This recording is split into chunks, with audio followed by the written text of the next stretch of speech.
How's everyone doing today? Welcome back to On The Ball and welcome back to another review of the Premier League. And obviously me and my brother do predictions just before the weekend starts. And we have scoring system as well, which at the moment it's 275 to Sim, 277 to me. And the way the scoring works, it's 5 points for a completely correct scoreline, 1 point for a correct result.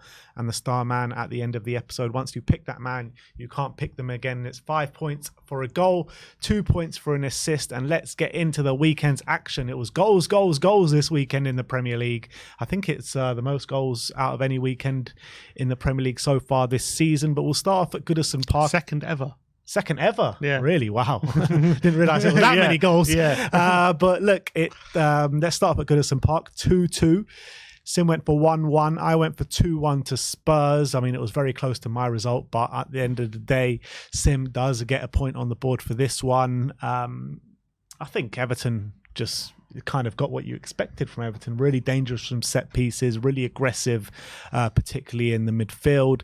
And Spurs succumbed to the pressure really late on, 94th minute equaliser, 2 goals from set pieces from Everton. And it was a clear target, wasn't it? Particularly in the first half where they just started crowding the keeper and really putting pressure on Vicario like Man City did right at the end of that FA Cup game. And I think Everton probably got what they deserved. Yeah, Spurs will be disappointed with their performance because they got bullied a bit by a very, very aggressive Everton side where it was a classic Dyche performance, not necessarily like sitting back and going long, but being very aggressive, being very strong in the challenge, and obviously from set pieces being extremely dangerous, and that's where they got their joy. Spurs obviously got their moments in the first half, 2 great goals from Richarlison. He carries on his amazing form.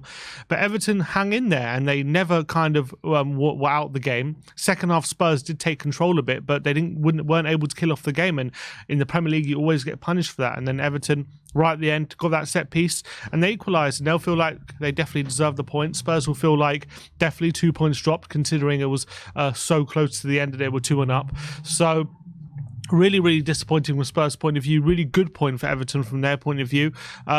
Although it keeps them in the relegation zone for the time being, seeing as Luton got a point, which we'll talk about later. From Spurs, though, dropping out the top 4 now after that disappointing draw. Yeah, long way to go. I do think we will end up in the top 4. Sonny's coming back now, probably back for the next game. Bissouma's back. So you're looking at a full strength and a fully fit Spurs squad pretty soon, with just only a few numbers out, where a few weeks ago we were looking at like in the double digits of players out, and now we're back down into the single digits and all our key members of the squad are there and ready. So I think we're going to have a strong end to the season. And look, it looks like right now for all to see, it's Spurs and Villa in a bit of a dogfight for that 4th spot. Yeah, definitely. But if Richarlison continues this kind of form, if he can continue scoring goals from now to the end of the season and really become a focal point for Spurs, that's going to benefit Spurs massively, because he for the first 15 games, he wasn't even like considered as someone who to think about for Tottenham. But now, 9 goals in his last 8 games. He's now one of the top goal scorers in the league, so he's in phenomenal form, and he can make a big impact from now to the end of the season. 4 goals behind Haaland. But let's just quickly touch on before we move on.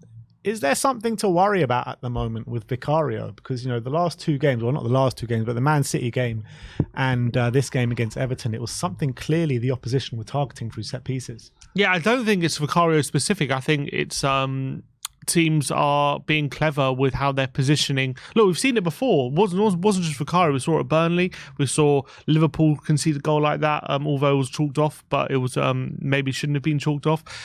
In recent weeks, teams are starting to put a lot more pressure on goalkeepers, and it seems like something the referees are letting go at the moment, and VAR is not getting involved. So I think players right now are standing on the goalkeeper, making it very difficult for them to come and claim crosses from corners.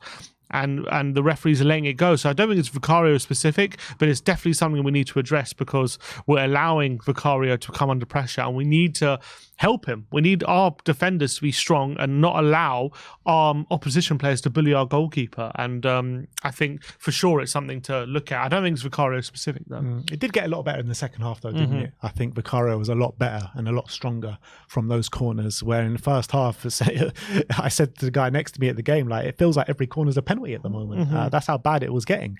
But let's go on to the Brighton game, the big derby at the Amex. It finished 4-1 to Brighton against Crystal Palace. Sim went for 3-2 to Brighton. I went for 2-2. And it was a resounding victory. Back on level terms now, 2-7-7 to 2-7-7. This game was essentially done by the 35th minute, 3-0 up for Brighton.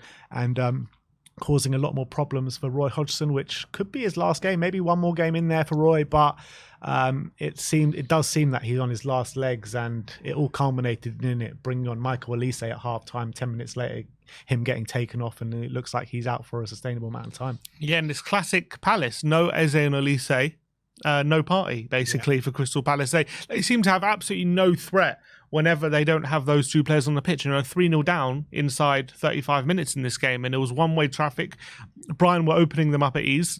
In a derby game, you expect your side to come in there and show a bit of fight, show that you can go toe-to-toe with a team like Brighton. But Palace absolutely showed none of that. There was ugly scenes at the end as well, with the Palace fans really having a go at the players on the pitch. And I think they've just lost all hope, and they're frustrated at the moment with where their club is heading. Hodgson is just not the man to lead them forward. We know that. He's been sacked already a few years ago from Palace because this kind of this set in a few years ago where it was kind of benign football. They were bored of it. Their club was heading nowhere. That's why they got rid of him a few years ago. He'd passed the sell-by date, and they're just back in the same position because of a lack of foresight from the ownership. So I can understand Palace's frustration. And now with Olise out for a same period of time, Eze is still currently out, hopefully not for the long term. But I mean, I worry for them because, without those two, I struggle to see them picking up loads of points. And they're only right now 5 points clear of the drop, which is not that much considering how much football is still to be played. So they got to be worried about getting dragged into that relegation battle, I think. 100%. You look at the teams around them, Brentford, Forest, Luton and Everton. All four of those teams are capable of picking up points, especially, look, Nottingham Forest. They do have Nuno in there. They're not having the best run of form, but with Taiwo Awoniyi back in the team as well, they are capable of picking up points. So you're looking at all the teams around them, which are very much capable, and then you're looking at Crystal Palace without Eze and Olise. Where are the points coming from? And Gehi's now out for a while, a month as well. Yeah. And you look at their team and you'll just talk about just the quality of the players they got. Like, apart from Eze and Olise, the quality of the players probably aren't that great compared to their competition as well. So they've got to be worried. And in the next 5 games, they play Burnley, they play Luton, and they play Nottingham Forest. Massive. So there's 3 crunch games for them. Massive. If they get a few wins there, maybe they'll have done enough to save themselves. But I just can't see them doing anything without those 3 players that you mentioned. I really can't. A struggle. But Brighton, back a really big win for them, obviously at home, puts them up to 8th on the coattails of United in 6th. So maybe still up there in the race for Europa. Yeah, potentially. But let's go to Burnley against Fulham in a very topsy-turvy game at Turf Moor. It did finish 2-2. Sim went for 2-1 to Fulham. I went for 1-1. So I get a point on the board for this one. And you were very close to getting a 5-pointer in this one. But it's a role reversal from the last game. But look, Fulham went 2-0 up quite early on. And you're thinking, is this another kick in the teeth for Burnley? Is this another no-show for Burnley, a naive Burnley side? But they stuck together. They got 2 late goals and they took away a point. Yeah, and Fofana on loan from Chelsea got a brace as well, which is quite ironic considering apparently Chelsea are complaining about not having a striker right now. So maybe he was right there and they've loaned him out to Burnley. But fair play to Burnley, didn't give up at 2-0 down. Fulham, a very difficult side to play against, especially for a team like Burnley who are near the bottom of the league. And to continue to fight and get that last-minute equaliser was a good turnaround. However, I mean, a draw doesn't help them that much. That's the reality. They need wins right now.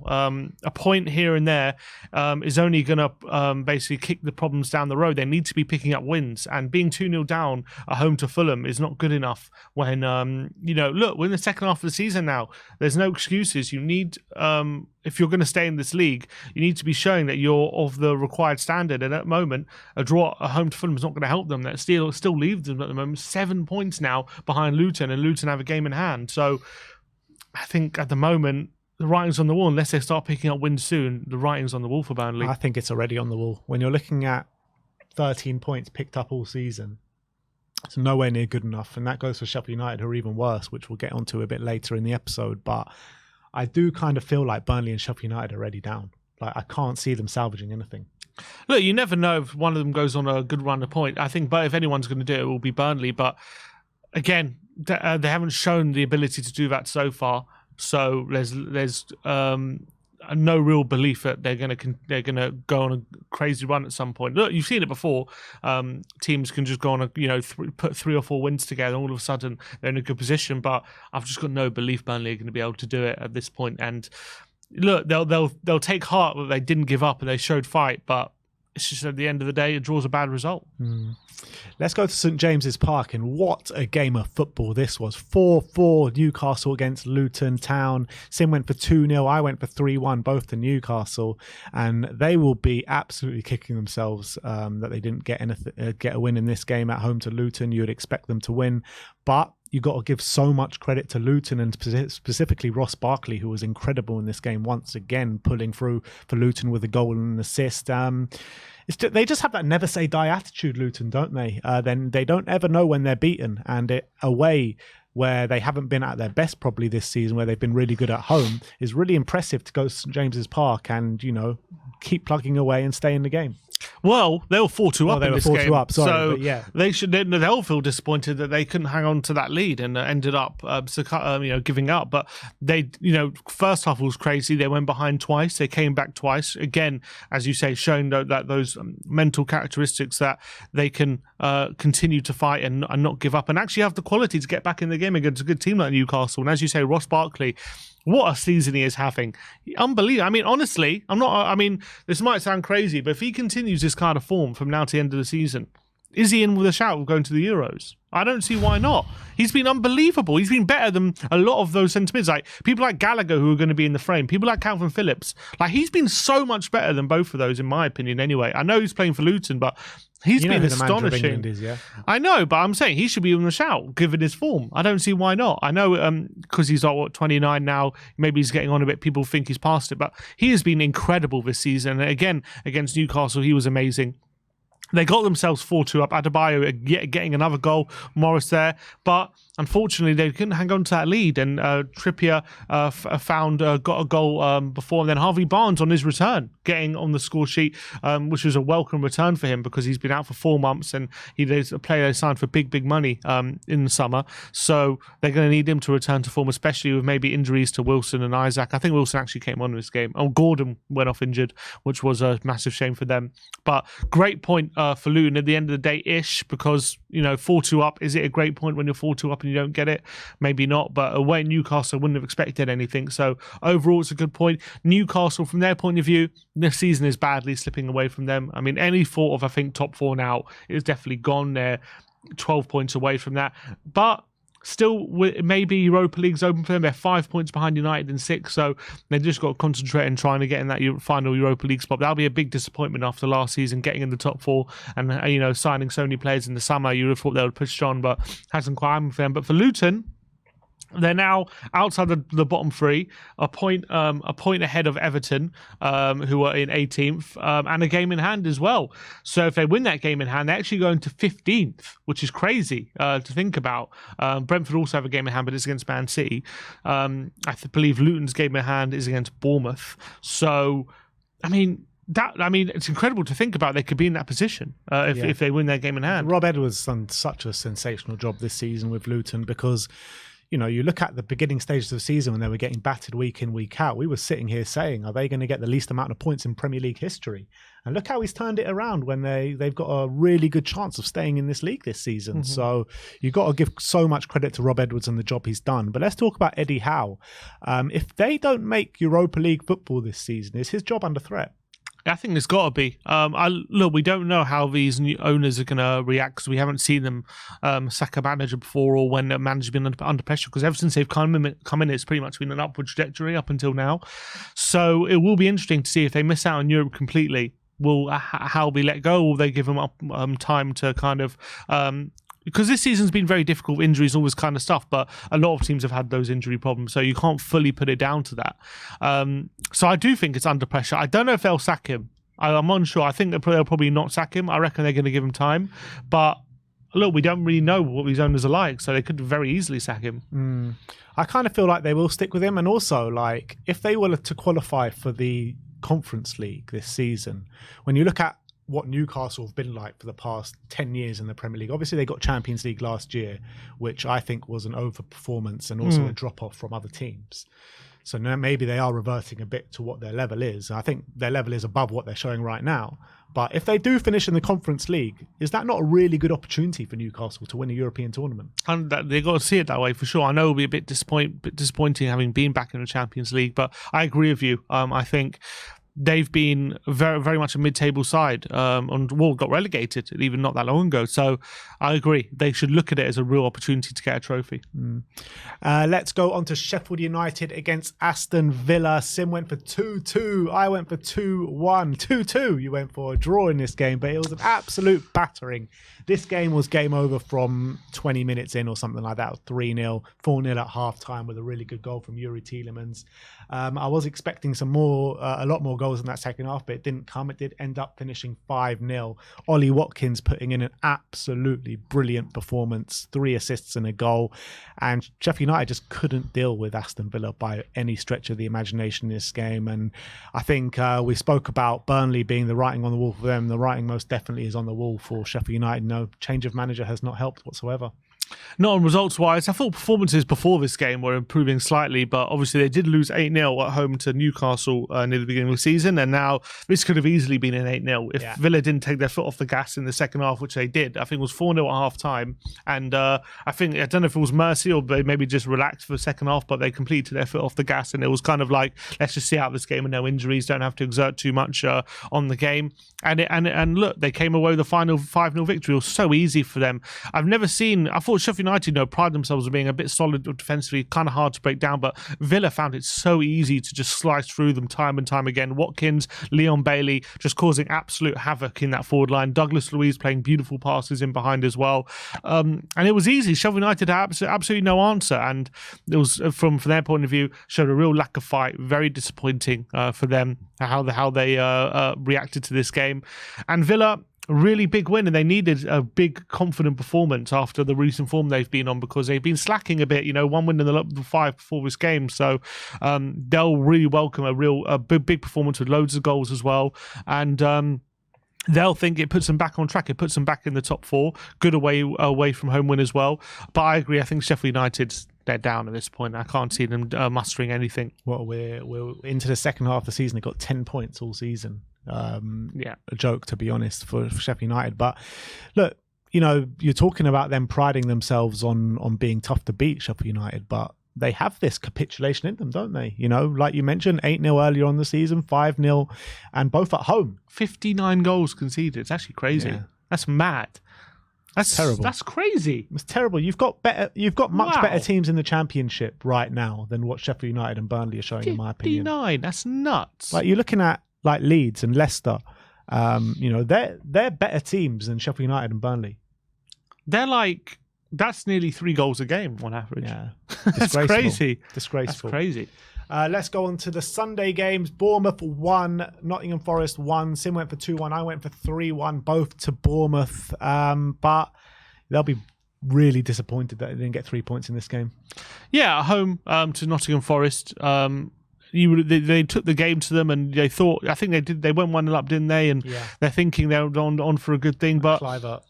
Great goal from Hudson-Odoi. But Hudson-Odoi, really good equaliser, cut inside. He hasn't done that nearly enough in his career, let alone on loan at Forest. He's done it a couple of times, but he's always threatening to show that quality, but he can't seem to do it on a consistent basis, Hudson-Odoi. But good point for Nottingham Forest, going away from home after Nuno. Good start, but it seemed that results were slipping away from him last few weeks. But a really good point away from home. Bournemouth, obviously, look, they'll be disappointed with the draw, but is what it is. Sometimes you drop points against these kind of teams who look to frustrate you, and that's exactly what happened. And I think Bournemouth will still be happy with where they are on the table. Right now, they're 4 points behind 11th place Chelsea with a game in hand. So, look, if that is against Luton, if they can win that game in hand, it puts them getting close to the top half, which would be an incredible achievement for them if they can manage that. But yeah, they'll be disappointed that they couldn't allow their domination to tell in this game. Yeah, but let's move on to Chelsea against Wolves. It finished 4-2 to Wolves at Stamford Bridge. Sim went for 2-1. I went for 1-0. both to Chelsea. And, Chelsea have been going pretty well in terms of results at home of late. This one became as a bit of a surprise and a shock to me after, Wolves lost their last game to Manchester United quite convincingly. Well, Wolves did get it back, but I thought for the most part, the way the game went, Man United did deserve the victory in that game. But Chelsea, embarrassing. Absolutely embarrassing from Chelsea. Cunha getting his hat-trick as well. To lose 4-2 at Stamford Bridge to Wolves is just nothing short of an embarrassment. That's all I can call it. Yeah, and they were 1-0 up as well. Cole Palmer gives them the lead. Looks like, okay, they're going to go back to winning ways after a battering in midweek against Liverpool, and it seemed okay. But very quickly, things started to turn. Wolves with that incisive counter-attacking style that they like to play with. Scored back within a minute, wasn't it? Yeah, they scored very quickly, and then, to be fair to Chelsea, both goals that gave Wolves a lead were 2 deflections. So you cannot say they got a bit unlucky, but the way they came out in that second half to try and get back in the game was absolute disgrace. They got carved open time and time again. Pedro Neto was running absolutely riot down the right-hand side. They just had no answer to him. Cunha was finding all kinds of spaces in that false 9 position. And they were just carving them open time and time again. They got that penalty late on after a really bad challenge from Gusto on Cunha, and Cunha gets his hat-trick. And it could have been 4-1 before that. Sarabia missing a sitter. And obviously, Thiago Silva's header late on gives the score a bit more respectability in terms of it's not 4-1, it's 4-2. But I think on the balance of play, Wolves definitely deserve the victory, and Poch is under serious pressure now. It's really turning toxic between the fan base and him, and the results are really poor. Right now, they're in the bottom half. I mean, this is Chelsea Football Club. I know they finished 12th last season, but last season was an absolute disaster. They went through, 3 managers last season. So it was a complete mess and shit show. Pochettino was supposed to come in and steady the ship a bit, at least show some signs of improvement and getting them back into at least a Europa League spot. I think that was a minimum for him this season, getting them into at least top 6 and getting them looking like a decent team again. But right now, I mean, you just got to say it's really not working. They're 11th, 31 points. Potter had more points at this stage of the season than he has this season. So, I mean, the fans are really turning on him. You can really see the Tottenham side of things really rearing its ugly head when it comes to how they feel about him and how he's doing at the club. I always felt like once things were really bad, they would use that against him. That's exactly what's happening. I mean, look, maybe in the stadium it's different to on social media, but then there were loud boos in the stadium at full time. On social media, all you see is Poch out, they want him gone, blah, blah, blah. But we're hearing reports that they can't afford to sack him because they might be in breach of FFP. So Chelsea in a real mess right now. Yeah. Real mess. And I don't know if he would. I mean, will he last the season? I don't know. I mean, it's up in the air at the moment. Can they afford to sack him? It depends. If they can, will they? That's the thing. I think if they can afford to sack him, they might. But then where do you go? Where do they go from there? Because it didn't work out for any manager under this ownership last season. It's not working out this season. They've burned Tuchel. They've burned Potter. And if they burn Poch, where do they go? These managers are not bad managers. All 3 of those managers are good managers. So in which direction do they go? Back to Jose Mourinho? That's what I'm hearing from the Chelsea fans. They want Jose back. Yeah, look, I think if I'm Todd Bowley, I think you just got to stick with it and just roll. Whatever happens this season, you just got to ride it. I think you just got, again, the season's gone pretty much. You're definitely not getting top 4, that's for sure. In terms of Europa League, they're now 7 points behind 6. So that's looking like a bit distant at this point as well, Europa League. So this season's gone. So then you've got 2 options.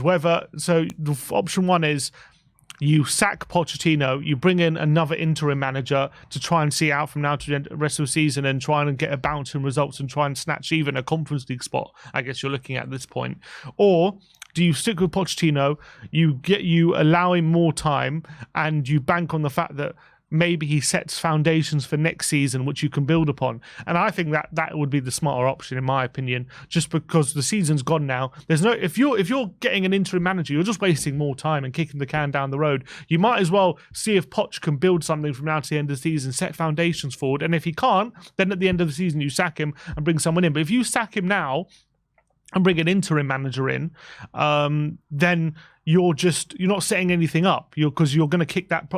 At the end of the season, you're probably going to have to hire a new manager anyway. So what's the point? You might as well stick with Poch. But if you're a Chelsea fan, you're well within your right to say, this guy, you might as well cut your losses now because he's showing not to be good enough. And it's hard to argue against that right now because he's not showing anything. Yeah, I've said it time and time again throughout the season that this is going to be a difficult season for Chelsea, but they need... But this difficult? Well, look, like... I didn't think it would be this difficult, no. But I always thought, and I still think, that if they give the manager time, let him gel the team, they'll be the beneficiaries of it in the long term. Right now, it's very hard to see that, but I still believe that Pochettino, with the squad that they have, could be and will be the right man for the job if they give him the time. Who the hell brings in as many players as they bring in and expects it to gel straight away? It's never going to happen in a million years. This isn't the way Chelsea have worked over the past 10, 20 years. It's a completely new way of working within the club. So... they need to give something time. If they don't give something time, the next manager's going to come in. The same thing's going to happen. They're going to sack him 6 months later, and it's just going to be a revolving door. But it's bad. They're behind Wolves, though. Gary Neal only joined the club in the summer. I know he's doing a great job, but like he's made more of like an immediate impact, and Chelsea haven't. Wolves didn't bring in 20,000 players in the summer and over the last 2 years. You know, it's a completely different story there. Completely different story. Like Chelsea have brought, how many players have Chelsea brought in over the past 2 transfer windows? It's a crazy amount. It's madness. You can't expect them all to come in and gel straight away.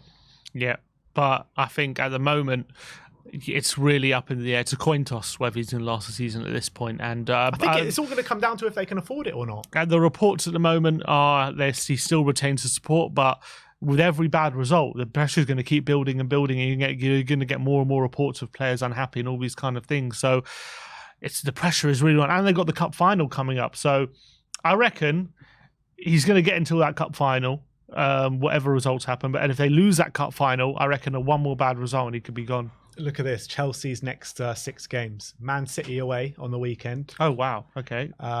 Liverpool in the cup. Brentford away. Newcastle at home, Arsenal away. I mean, I don't see many wins there. No. I don't see many points there, let alone wins. Burnley at home, Man United at home, you know? So, will he last till that Burnley game? That's the thing. Will he get to Burnley? Because he needs that to get that win, to get that win on the board. That's going to be interesting. And they're lucky as well because the Tottenham game got postponed because I think we need this game to happen pretty soon. Exactly. Let's go on to Manchester United against West Ham. Finished 3-0 to Man United, and they seem to be back on form at the moment. We both went for 2-1. And I think it was a well-deserved victory for United. They seem to be going pretty well at the moment. Garnacho scoring 2 goals as well, carrying on his Ronaldo celebrations. I can't remember who it was. I think it was Di Maria or someone said, I think you need to stop celebrating like Ronaldo. It's like, I don't get it, like pure Argentinian, like channeling his inner Cristiano Ronaldo. But anyway, but things are starting to look maybe a bit more positive for United. Yeah, it's starting to click a bit. Hoyland obviously looking really good really sharp at the moment. Great goal he scored as well, and he's really starting to get those quality finishes that we saw glimpses of at Atalanta, and he's really starting to perform for United. I think it's 4 goals in a row now for him, so fair enough, and he's starting to really make an impact. Garnacho, great impact as well off the right-hand side. 2 good goals, and one was deflection, the second one on the breakaway. The only thing I'd say about this is, again, West Ham really disappointing away from home. They've had some really big performances away from home against big teams, beating Spurs and beat Arsenal away from home this season, but it seems like without Paquetá, they're just missing that glue in the front 3, and Bowen and Kudus just don't have the same impact without him. So really disappointing how they just didn't really lay a glove for Man United. Man United found it too easy. But Man United, to be fair, that's now 3 games unbeaten, 2 wins in a row. So signs of life. I still think they're 6 points outside the top 4. So look, they'll believe that gap is small enough to overcome. But I just feel like, are they consistent enough to really challenge it? They're closer to 10th than they are to 4th, so I think that's probably a better indication of where they are at the moment. But maybe signs of life with things turning for them, but I'm still not convinced. I know they got a good win, and they did play well midweek against Wolves as well, but I'm still got a long way to go to convincing me that they're going to go on a good run. But you know what? You know, how things can change very quickly. You know, if United get 2 positive results next 2 games and Spurs or Aston Villa start have a few ropey results, you know, the gap's going to close very quickly. It's only 6 points between Man United and Tottenham. Yes, that's not very much at this stage of the season. Yeah, but yeah, I mean, we're closer to second than they are to us. So, like, it's not a lot, but we have no belief we're going to, finish in the top two. Yeah, so, like, I feel like Man United still need to show that consistency. That's still 2 games, and that's still a buffer. So, whether Man United have that consistency over the next 15 games to... Even there's one thing closing the gap, there's one thing sustaining it as well. Are they going to do that? I'm still on the fence to that. I don't think they will. Yeah. I hope not anyway, because I said there's no chance they finish in the top 4 this year. But in terms of West Ham and David Moyes, I mean, in terms of their league position, it's okay from that standpoint, still in Europe as well. But with this talk about David Moyes extending his contract from after this season, I'd be really disappointed if I was a West Ham fan. I think I'll be a massive mistake. Get a manager who's going to play on the front foot, who's going to take risks, who's going to get the best out of that front three. I know they've been doing well this season, but I reckon they've got another level to unlock. And I think they just need a progressive manager. They need new ideas. And I think it'll be a massive mistake to keep Moyes on for another season, in my opinion. Even though their league position's decent, I just think that, if anything, that shows the potential they got rather than how good Moyes is doing, if you know what I mean. Because they got a good team. Yeah, 100%. Let's go on to the big game from the weekend, which was Arsenal against Liverpool, which finished 3-1 to Arsenal at the Emirates. Sim went for 2-2. I went for 2-0 to Liverpool, so we were completely off the mark in this one. And I think it was a really impressive performance from Arsenal, unfortunately. Liverpool just didn't seem themselves, to be honest, in this game. They failed to really lay a glove on Arsenal throughout the whole game. The only goal that they did score was a massive screw-up at the back from the Arsenal defence, Gabriel and Saliba, with Gabriel getting the own goal on the day. Yes, a few of the goals that Arsenal scored were also very big mistakes from Liverpool, but I think Arsenal were really worthy winners in this game. Yeah, I think there's definitely a case to say Arsenal earned their own luck because they were much the better team. Liverpool really struggled to impact the game, struggled to create chances. Arsenal were very, very solid defensively. To be fair, I think Arsenal, apart from maybe they lost at home to West Ham, but they've been actually pretty good at the Emirates this season, and they're always very, very difficult to play against. I think their pressing system, once they have the home crowd behind them, they get very, very intense, and it's probably so hard to play through that pressing structure that Arteta's calibrated, especially with those young players they have. And Jorginho actually came in and had a really, really good game. What I would say is, first half, Arsenal, miles the better team, should have gone in ahead. Very, very unlucky to have got the game to 1-1 with the goal right at the end of the half, which was really against run of play. I did feel like in the second half, Liverpool came out the better team, and I didn't feel like they did much, but they were the ones, in possession, and they were the ones looking to break Arsenal down, I felt, in the second half, and then that completely got undercut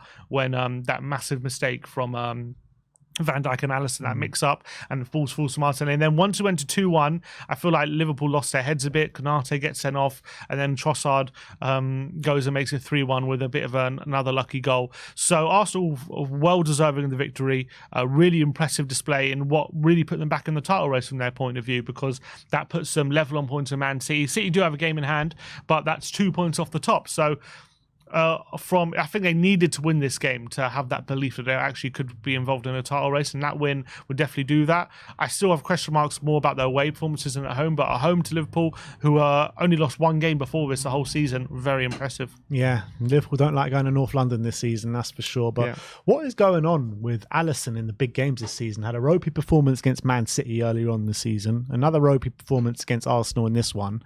You're talking about the best goalkeeper in the world here. Yeah, He's had mistakes in him before. This is Alisson is a goalkeeper who comes out of his box. He takes risks, and sometimes it goes wrong. And it went completely wrong in this one. But it just happens. I've seen him make mistakes in big games. I've seen Edison do it. I've seen a lot of big keepers do it. So I don't think it's anything to worry about.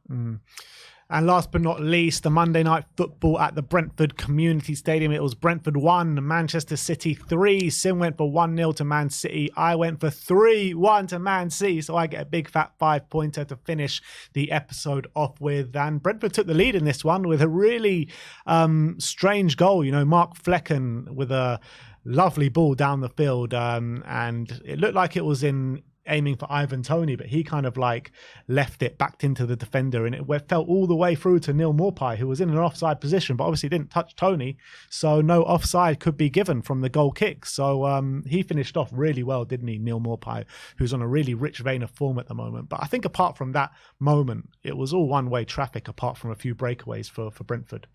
Yeah, I completely agree. And Brentford did what they do best, try and counter-attack, try and get joy from set pieces, but Man City were just too good on the day.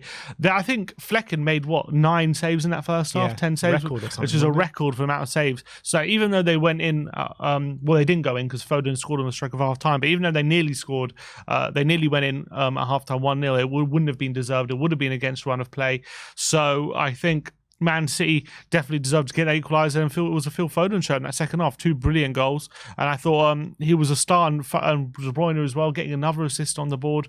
I thought he was a shining light yet again, and Man City kind of strutting their stuff yet again, and showing their title credentials, and that's now 5 wins in a row. I think it's 9 wins in a row in all competitions, and it's classic Man City second half of the season. It's like clockwork every season, isn't it? You know, a bit of a dodgy first half. Everyone's being like, oh, where's the Man City of last season? Are they starting to drop a bit? Are they letting their standards slip again? Second half of the season comes, and they are just like an absolute steam train. Just nobody can beat them. Yeah. And they're doing it again, aren't they? And if they win their game in hand now, they go straight top of the league.